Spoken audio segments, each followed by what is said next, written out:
Dunuya keleya tɔnba Nations Unies ka bolofara min sigilen don bunadamaden jo sariyaw la fasali kama ɲɛmɔgɔ ko ni wulikajɔw ma kɛ ka fɛɛrɛ ɲini Sudan kɛlɛ la k'a koɲɛ bɛna sɔn ka gɛlɛya. A y'a ɲini diɲɛ jamanabaw fɛ minnu bɛɛ lajɛlen bɛ se ka dɛmɛ don walasa kɛlɛ in dala bɛ se ka faga.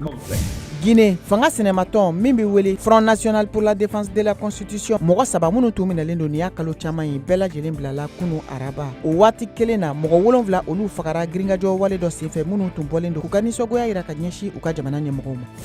Mali finitigi 6 ɲɔgɔn fagara 9 olu jogina kunɲɔgɔn daminɛ in na min kɛra jadijɛkulumaw ka jan dɔ dalen kɔfɛ Mali finitigiw ɲɛ Bamakɔ kɛrɛfɛla la. Marabolo ɲɛmɔgɔ dɔ ye laseliw kɛ ko nin waleya in kɛra jadijɛkulumaw de fɛ.